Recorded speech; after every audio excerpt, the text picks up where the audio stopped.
Alhamdulillah, bersyukur kita kepada Ilahi dengan limpah kurnia tuan-tuan, pada hari ini kita dapat berkumpul dan bersama-sama. InsyaAllah tuan-tuan, pada malam ini seperti biasa, iaitu melalui kitab Riyadhus Shalihin, iaitu taman-taman yang soleh oleh Imam Nawawi rahimahullah kitabnya. Dan insyaAllah kita akan baca iaitu bab tajuk iaitu muka surat 645, iaitu masih lagi jilid 1. Jilid 1. Jadi Imam Nawawi rahimahullah datangkan bab iaitu satu tajuk itu babu istibabu doa fi safarin. Bab nak menceritakan sunat kita berdoa ketika bermusafir, iaitu kita bermusafir. Sekarang pun musafir pun tuan-tuan kena hati-hati kan tu dia kan. Tapi bab musafir, apa doa dia? Apa hadis dia? Iaitu hadis-hadis tuan-tuan dah makruf hadis ni yang didengar oleh kita selalu, iaitu hadis An Abi Hurairah radhiyallahu anhu qala Rasulullah sallallahu alaihi wasallam salathun da'awatin mustajabatu la syakka fihinna da'watul mazlumin wa da'watul musafirin wa da'watul walidi ala walidihi, rawa Abu Dawud wa Tirmidzi wa qala hadithun hasan wa laysa fi riwayatin Abi Dawud ala waladi. Daripada Abi Hurairah radhiyallahu anhu telah berkata, telah bersabda Rasulullah sallallahu alaihi wasallam, salatun da'awatin mustajabatu la syakka fihinna. Jadi Nabi kata apa? Ada 3 doa yang mustajab, yang diperkenankan oleh Allah Subhanahu wa taala. 3 yang tak ada hijab, terus Allah Taala perkenankan. Apa dia yang pertama? Da'watul mazlumin, doa orang yang kena zalim. Doa orang yang kena zalim, kena dianiaya, kena fitnah, kena apa-apalah tuan-tuan. Yang penting dia dizalimi. Dia tak buat apa-apa, tapi dia dizalimi.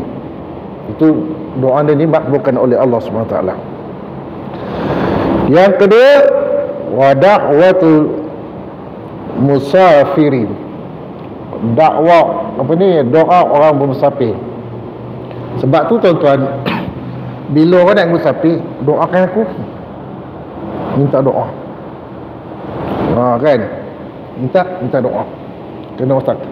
Kerana apa mustajab? Kerana tuan-tuan, bila musafir ni, dia musafir saja, banyak dugaan yang dilalui, ujian kita tak tahu kan.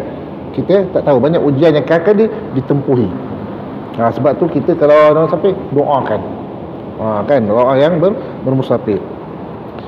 Yang ketiga, wada'watul walidi ala walidi, itu doa kepada itu anak kepada ayah. Anak kepada ayah.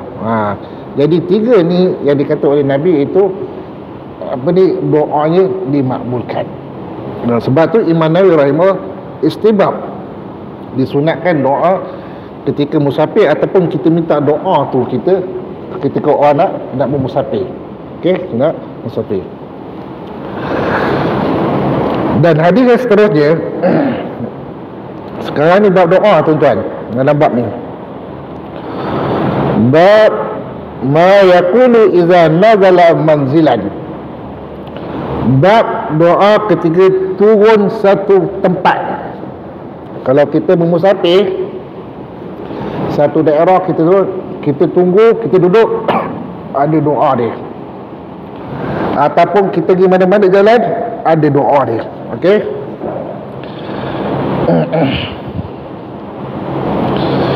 iaitu an Khawlata binti Hakim radhiyallahu anha qalat sami'tu Rasulullah sallallahu alaihi wasallam yaqulu man nazala manzilan thumma qala a'udzu bikalimatillahi tammatin min syarri ma khalaqa lam yadurru syai'un hatta yartahila min manzilihi dzalika rawa Muslim. Iaitu diriwayatkan Sa'ad bin Abi Waqqas daripada Haulah binti Hakim radhiyallahu anha telah berkata, sami'tu, aku telah mendengar Rasulullah sallallahu alaihi wasallam telah bersabda. Apa sabdanya? Man nazala manzilan, sesiapa yang masuk ke sesuatu tempat ataupun dia musafir, dia berhenti di satu tempat. Okey, itu dia. Ataupun dia musafir, dia tinggal dekat hotel ke apa, contoh kan zaman sekarang, maksudnya dia menginap untuk sementara ketika musafir. Apa kata Nabi? Summa qala, hendaklah kamu berdoa.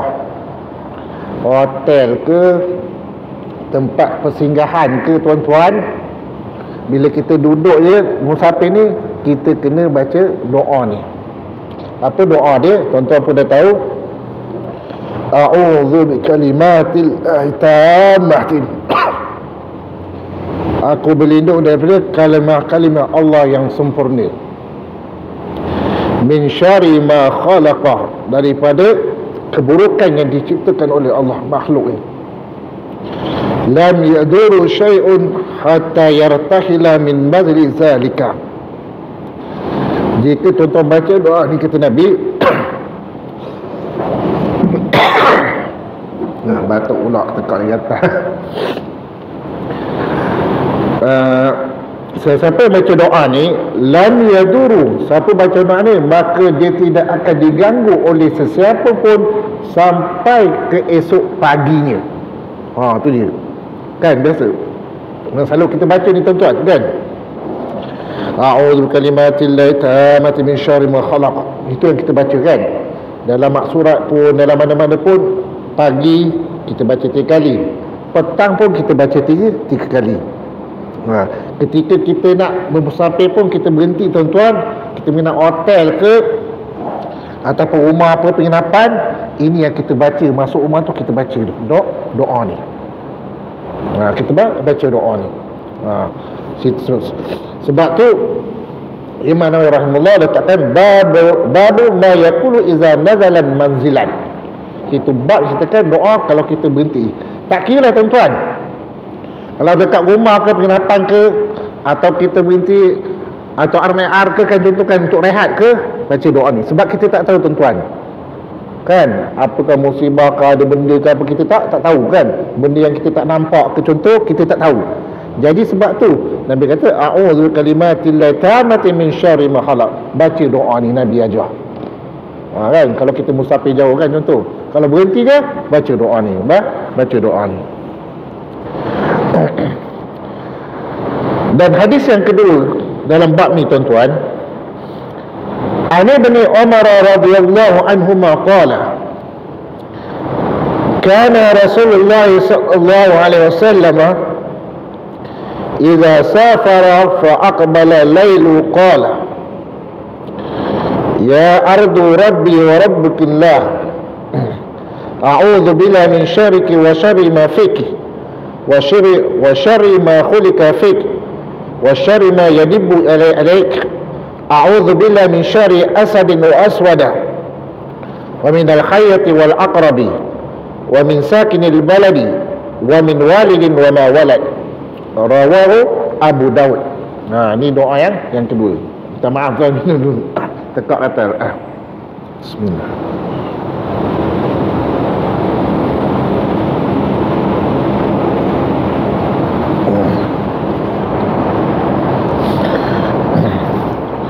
Daripada Ibn Umar radhiyallahu anhu telah berkata, adalah Rasulullah sallallahu alaihi wasallam idza safara, apabila Nabi bermusafir, bermusafir, fa aqbala lailu qala, bila masuknya pada waktu malam. Nabi musafir ni waktu malam, kan, maghrib ke, kan, isyak kan, ataupun nak waktu maghrib, maka apa kata Nabi? Ya ardu rabbi wa rabbukillah, kata Nabi. Wahai bumi, kata, Tuhanku dan Tuhanmu ialah Allah Subhanahu wa taala. Tuhanku Rabbi wa Rabbuki, dan Tuhan kau bumi Allah. A'udzu billahi min wa rabbukillah, a'udzu billahi min syarriki wa syarri ma fiki, dan aku berlindung dengan Allah daripada kejahatanmu dan kejahatan yang dicipta olehmu. Berlindung. Nabi doa. Wa syarri ma khuliqa fiki, dan keburukan dicipta olehmu. Wa syarri ma yadubu alaiki, dan keburukan yang merayap, yang ada merayap-rayapkan binatang ke apa, tu dia.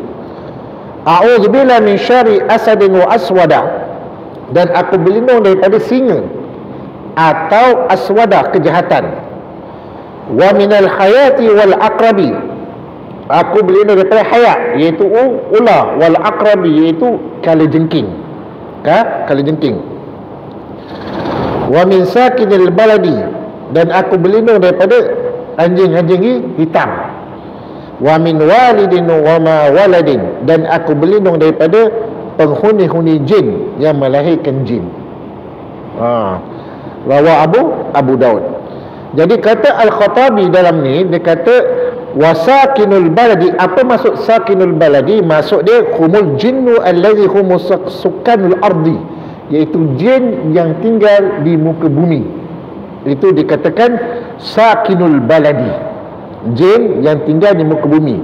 Jadi Nabi minta berlindung daripada jin yang tinggal di muka bumi ini. Jin daripada muka bumi. Qala wal baladu ardi ma kana ma'wal hayawan, dan dikatakan bumi ini daripada berbentuk haiwan, kan, seperti contoh haiwan yang berbisa. Jadi ini adalah satu doa bagi sesiapa yang datang ke satu tempat ke, doa ni pun boleh dibaca ataupun diamalkan. Moga-moga kita dilindungi oleh Allah Subhanahu Wa Taala. Itu ikhtiar kita, tuan-tuan. Bukan maksudnya tuan-tuan pergi je masuk ke hotel tengok ada ular baca doa tu duduk, tak boleh, bukan, kan? Maksud kalau ada benda yang berbisa, tuan-tuan, kena halau dulu, kan? Tu kan, jangan baca doa ni kata baca doa ni nanti binatang lari, tak, kan? Kalau binatang bisa ke apa, dijauhkan, halang dia, kan, halau dia, suruh keluar. Tu maksudnya, kan? Ataupun kalau sampai tengok je, maksudnya baca doa ni. Tak kira hotel ke, tempat kita berhenti ke, yang penting tempat kita berhenti. Maksudnya kita bermusafir, kita berhenti rehat walaupun sekejap pun, tuan-tuan. Lepas tu kita bermusafir tempat lain, baca doa tu. Bacalah doa ni. Tapi yang paling ringkas, tuan-tuan, tu dah a'udzu bikalimatillahi tammati min syarri ma khalaq. Tu dia. Okey, kita baca doa ni selain baca doa ayat kursi. Banyak doa lain, tuan, kan? Banyak doa lah lain. Ni nak menceritakan tentang bab doa. Sebab tu Imam Nawawi rahimahullah mengatakan babu ma yaqulu idza nazala manzilan. Apakah yang dikatakan, apakah yang dibacakan apabila turun ke suatu tempat ataupun berhenti di sesuatu tempat. Tempat. Sebab tu Imam Nawawi rahimahullah dia mengambil hadis ini, letakkan dalam bab ni. Dan hadis yang seterusnya, tuan-tuan, babu istibadul qudum ala ahli niharan wa qara'atu fil laili li ghairi hajat. Bab nak menceritakan tentang sunat kita pulang pada waktu siang. Jadi bermakna di sini kata dia pada waktu malam makruh. Macam mana pula ni? Tak balik habis kerja malam, macam mana pula, kan? Sunat balik pada waktu siang dan makruh pada waktu malam jika ada keperluan. Dalam tajuk ni waqarahatu fil laili ghairi hajat, dan makruh kata dia jika tidak ada keperluan. Apa macam mana pula ni, ya Allah mak. Imam Nawawi rahimahullah, ya Allah, tuan-tuan, dia punya cerdik Imam Nawawi rahimahullah, dia letak tajuk, kita terfikir kenapa tajuk disunatkan balik pada siang hari. Dan makruh maksudnya pulang tu makruh jika tidak ada apa-apa keperluan, makruh. Macam mana pula ni, kan? Allah mak, pening kepala, kan? Apa maksud dia? Okey. Kalau kita fikir tajuk tu tuan, memang kita pening. Oh, macam mana pula tajuk kan? Tapi kita tengok. Iaitu hadis yang pertama, an Jabir radhiyallahu anhu anna Rasulullah sallallahu alaihi wasallam qala idza atala ahadukum al-ghaiba fala yatrukanna ahlahu laylan. Wa fi riwayatin anna Rasulullah sallallahu alaihi wasallam naha an yatruku ar-rajulu ahlu laylan, muttafaqun alaih. Daripada Jabir radhiyallahu anhu, sesungguhnya Rasulullah SAW telah bersabda, "Iza atala ahadakumul ghaibah," apabila seseorang tu lama tak balik rumah. Maksudnya dia keluar daripada rumah tu, ataupun contoh dia ada keluarga, tapi dia ada kerja sampai sebulan, sampai 2 bulan, contoh kan. Ahadul ghaibah fala yatrukanna ahluhu laylan, jangan kamu pulang pada waktu malam. Jangan kamu pulang pada waktu malam. Apa maksudnya ni? Tu dia. Dari riwayat lain, naha an yatruka ar-rajulu ahluhu laylan, sesungguhnya Nabi melarang seseorang tu mengetuk pintu kepada keluarganya pada waktu malam. Maknanya bila balik seorang tu, contoh suami lah kan, dah lama dah lama keluar, balik ketuk pintu pada waktu malam, contoh, Nabi larang. Apa maksud ni tuan-tuan? Macam mana nak balik kan tak boleh pula? Apa maksudnya? Maksudnya gini tuan-tuan, dalam syarahnya mengatakan bahawa boleh sekiranya seorang tu pergi jauh balik, tetapi hendaklah dia beritahu. Okey, contoh isteri dia telefon, "Hello, Assalamualaikum, hari ni abang nak balik pada waktu malam." Kena beritahu, kena beritahu. Ataupun kita nak datang ke rumah mak bapak kita kan, contoh nak surprise, tak payah beritahu mak bapak kan, tak boleh juga, kena beritahu. Contohnya terutama pada waktu malam balik, telefon, "Ayah, saya nak balik waktu malam ni, sampai pukul kemudian." Beritahu. Kenapa hikmah dia tuan-tuan? Kerana hikmahnya dia menunjukkan bahawa apabila tak diberitahu kan, mak bapak tak sedia ke apa, contoh kan, kalau isteri contoh nombor suami tak beritahu macam mana kan, berserabai muka kan, tengok laki balik tiba-tiba buka pintu, Allah terkejut kan, macam putih anak ke, tak tahu suami balik kan. Tu dia punya hikmah dia, sebab dia nak ceritakan bab tu ada hikmah dia, kenapa Nabi larang balik. Kecuali kalau dia beritahu ataupun telefon pada keluarga, dia nak balik pada waktu tu boleh, ataupun dia ada kepentingan lain pun boleh. Tu maksud dalam hadis ni. Jadi maknanya dalam hadis ni boleh balik pada waktu malam jika keperluan ataupun memberitahu. Tu je. Tu dia. Beritahu.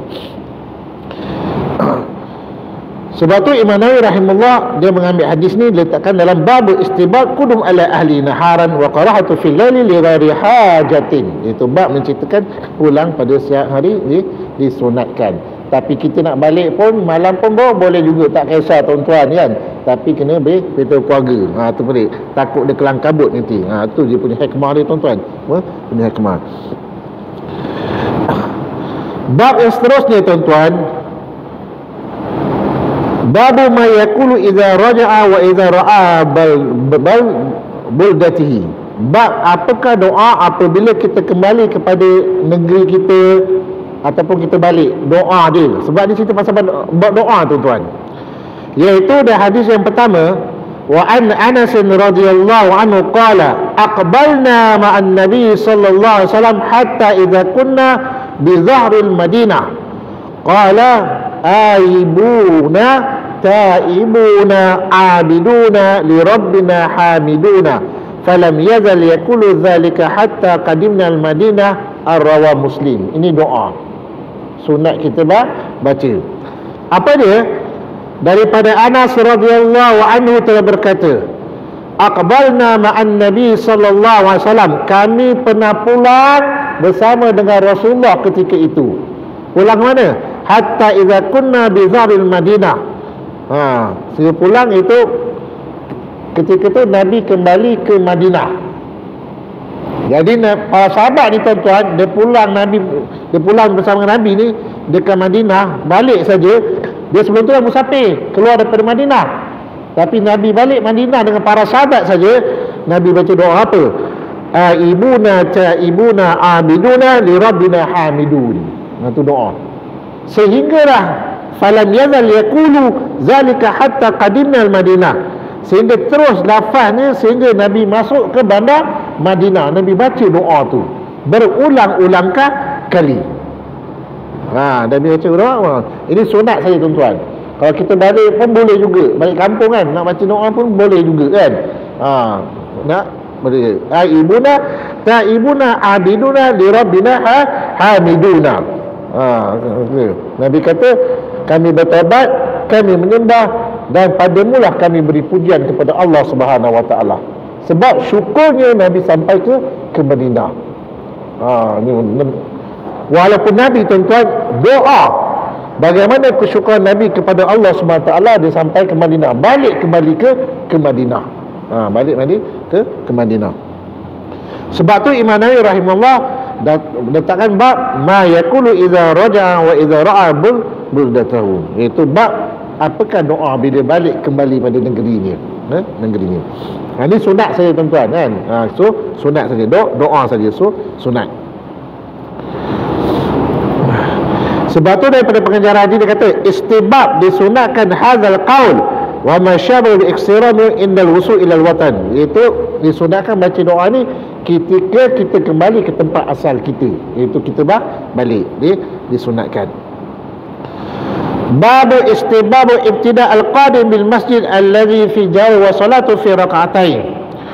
Bab disunatkan apabila kita dah musafir, kita nak balik musafir, disunatkan solat sunat 2 rakaat. Iaitu kita balik daripada musafir, kita pergi mana-mana tuan-tuan, kita disunatkan 2 rakaat. Di mana? Di masjid. Di masjid. Okey, kita dengar hadis tu tuan-tuan.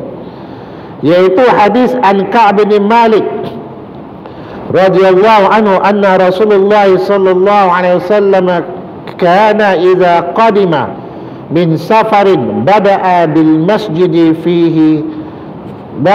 masjid faraqa'a fihi rak'ataini muttafaqun alaih. Daripada Ka'ab bin Malik radhiyallahu anhu, sesungguhnya Rasulullah sallallahu alaihi wasallam kana idza qadima, apabila dia balik daripada bermusafir, dimulakan Nabi pergi ke masjid dulu tuan-tuan. Nabi apa buat? Faraqa'a fi rak'ataini, Nabi solat 2 rakaat dulu bila balik daripada bermusafir. Bermakna Nabi tak masuk rumah dulu tuan-tuan. Nabi tak masuk rumah. Sebab tu kata ulama mengatakan, ada mengatakan bahawa kalau nak buat di masjid, kalau masjid dekat tak apa tuan-tuan kan, rumah tepi surau ke tepi masjid, kalau tuan balik pergi masjid ni, solat 2 rakaat dulu. Orang bertanya, adakah solat tahiyatul masjid solat sunat musafir sebab masuk masjid ni? Kan? Jadi secara automatik tuan-tuan, apabila tuan-tuan balik pada musafir, masuk masjid, solat niat musafir, kembali daripada itu, niat tu, solat sunat musafir tu, kembali secara automatik termasuk solat tahiyatul masjid. Begitu juga kalau solat zuhur tuan-tuan, sama juga. Apabila kita dah masuk kan, lepas tu dah ada azan, takut tak sempat kan, nak solat sunat tahiyatul masjid ke nak solat sunat qabliyah sebelum tu. Jadi ulama mengatakan bahawa niat solat sunat qabliyah tuan-tuan. Solat sunat qabliyah dengan secara automatiknya termasuk juga solat sunat masjid secara automatiknya, tapi niat tu solat sunat qabliyah. Tu dia. Jadi dia termasuk automatik. Dapat juga solat paling tahiyatul masjid. Tu niat tu. Begitu juga bila orang dah balik musafir. Balik musafir kan, sunat dia pergi ke masjid, solat 2 rakaat. Tu dia nak ikutkan. Solat 2 rakaat. Contoh tak ada masjid, tak payahlah nak buat macam mana, kan? Kan? Apa contoh masjid jauh ke apa? Nak buat macam mana? Kata orang, buat kat rumah. Buat kat rumah tak apa, buat kat rumah tak apa, boleh. Tapi yang afdal sebenarnya di masjid. Tu dia. Di masjid. Tu dia. Di masjid. Sebab tu Imam Nawawi rahimahullah dia mengambil hadis ni, dia letakkan dalam babu istibab itidak al-qadi bil masjid. Itu bab disunatkan mula balik daripada musafir ni pergi masjid 2 rakaat. Tu dia. Boleh. Ni bab musafir, bab musafir. Jadi tuan-tuan beritahu bila bab musafir ni ada hukumnya juga tuan-tuan, banyak. Kan? Contohnya hukum wajib itu ketika pergi ke haji, wajib bermusafir. Umrah wajib kalau mampu.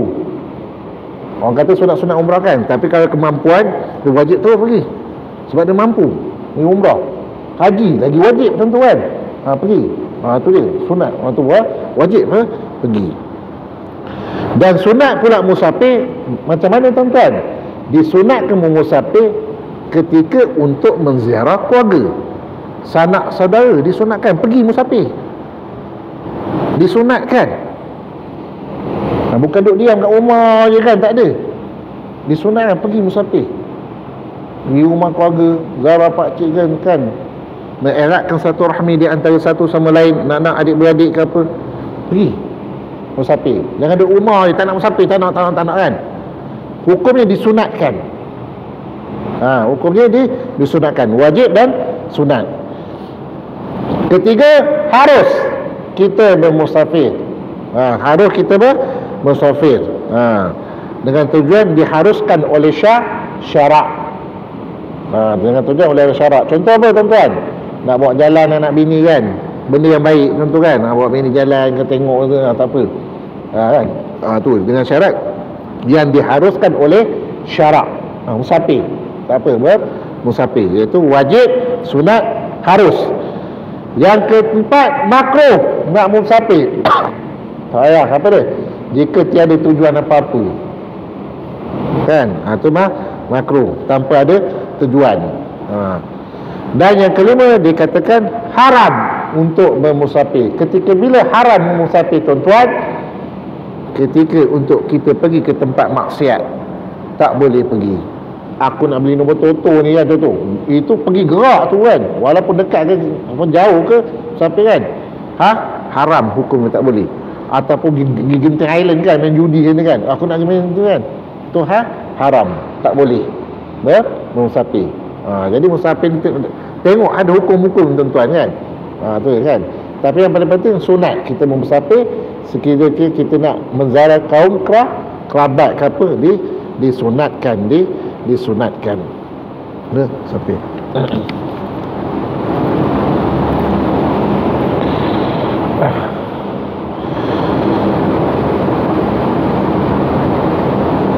Babu istibabu ta'jilul musafir ar-ruju' ila ahli idza qada hajati.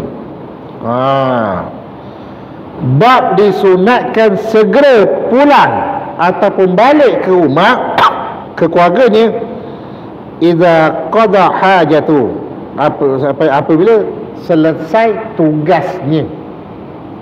Bab segera balik ke rumah apabila selesai tugasnya, berpandukan kepada hadis an Abi Hurairah radhiyallahu anhu anna Rasulullah sallallahu alaihi wasallam qala as-safaru qit'atun minal adhab yamna'u ahadakum ta'amu wa syarabuhu wa naumahu fa idza qada ahadukum nahmatahu min safari falyu'ajjil ila ahlihi, muttafaqun alaih. Jadi kalau tajuk ni tuan-tuan pelik. Apa kata hadis ni? Daripada Abi Hurairah radhiyallahu anhu, sesungguhnya Rasulullah sallallahu alaihi wasallam telah bersabda, as-safaru qir'atun minal azab. Bermusafir itu sebagian daripada penderitaan. Penderitaan. Kata hadis ni macam mana pula ni? as-safaru qita'atun minal azabi. Bermusafir itu daripada satu penderitaan. Musafir ni yamna'u ahadukum ta'amu, yang boleh mencegah salah daripada mereka daripada makan, wa syarabu, minuman, wa naumu, tidur, disebab musafir. Allah, penderitaan macam mana pula ni? Tak musafir lah kata dia kan. Allah muak, tak jadilah. Ustaz Zaki dah cakap dah, tak boleh musafir. Satu penderitaan pula. Macam mana pula ni kan? Satu penderitaan. Fa idza qada ahadukum nahmatuhu min safarin, apabila sudah selesai tugasnya di tempat lain, dia kata apa? Fa yu'ajil, maka cepat-cepatlah balik ke keluarganya, ataupun cepat-cepatlah balik ke rumahnya. Macam mana ni hadis? Bermusafir sebagai daripada penderitaan. Nak ceritanya tuan-tuan, nak ceritanya pada zaman dulu tuan-tuan, orang bermusafir naik unta zaman dulu kan. Sebab tu hadis ni di zaman tu, zaman dulu, bila dia bermusafir naik unta, banyak tak ujian ataupun dugaan. Sebab tu dikatakan penderitaan. Naik unta dengan panasnya, gurung-gering, orang letih, haus, makan kan tak senang, tidur pun tak tenteram. Sebab tu kata hadis macam ni. Ataupun di musim sejuk, Allah sejuk menggigil kan masa tu. Naik unta, naik kuda, bermusafir jauh berbulan-bulan tuan-tuan, menempuhi banyak dugaan ataupun ujian. Makanan habis, alamak macam mana contoh, minuman habis contoh kan, macam mana? Ini dikatakan kata as-safaru qita'atun minal azab. Bermusafir itu sebagian daripada penderitaan, susah. Nak ceritakan zaman dulu tuan-tuan, bukan zaman sekarang lah tu dia nak ceritakan. Maksudnya zaman sekarang tuan-tuan boleh kita musafir. Sebab sekarang kita naik kereta tuan-tuan, ada hujan dilindungi naik kereta kan, ada panas kita pasang aircon kita, dah tak ada benda dah. Nak ceritakan hukum masa itu tuan-tuan, nak ceritakan. Sebab tu dia kata musafir tu sebagai penderitaan. Jadi kena baca syarah tuan-tuan kan. Kalau kita tengok ni as-safaru qita'atun minal azab, ya Allah, musafir itu penderitaan. Apa hadis ni cakap macam ni kata dia? Itu orang tak faham. Apa hadis cakap ini? Nak musafir penderitaan apa? Nak cerita pada masa tu tuan-tuan kan, dengan naik unta, naik kuda kan, berbulan-bulan, dengan panasnya apa kan, dengan habisnya makanan. Itu nak ceritanya nak ceritakan kepayahan daripada sudut orang zaman dulu nak bermusafir. Terutamanya ulama-ulama hadis tuan-tuan, nak musafir tu macam mana? Berbulan-bulan untuk mencari hadis, untuk belajar hadis, berbulan-bulan saja tuan-tuan, sanggup menempuhi segala dugaan ataupun ujian. Ujian. Kita ni senang tuan-tuan, ada kelas kan senang, naik motor kan, naik kereta. Kalau hujan naik kereta, tak ada jadi masalah kan, pada zaman sekarang ni Sebab tu Imam Nawawi rahimahullah, dia mengambil hadis ni, dia letakkan dalam bab istibabu ta'jil musafir rujuk ila ahli idza qada hajatu. Itu bab segera pulang jika selesai tugas di tempatnya kerja, segera pulang. Tu saja kan, segera pulang. Disunatkan saja tuan-tuan. Tapi biasanya kalau kita tuan-tuan ni, kalau kita mesti nak berjalan kan tuan-tuan. Dah tugas mesti nak jalan. Tu terpulang ni pada masa tu kan. Maksud disunatkan, maksudnya kalau isteri dan keluarga ditinggal lama, tu maksudnya kalau ditinggal lama. Sebab tu Imam Nawawi rahimahullah, dia mengambil hadis ni, dia letakkan dalam bab istibab, disunatkan.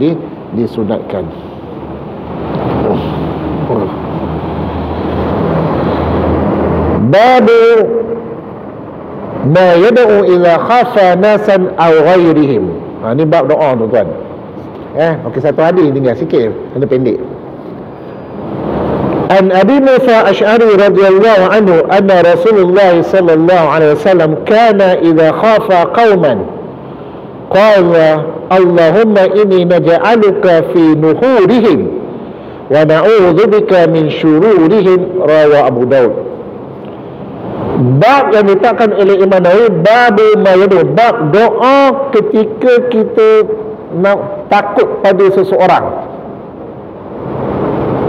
Bukan kita cakap bukan kita tak takut pada Allah Ta'ala. Maksud takut macam ni, takut yang fitrah semula jadi. Contoh macam mana? Nampak singa kan, Allah bawa singa, fitrah. Nampak Samsung datang kan ada pesan takut kan, fitrah.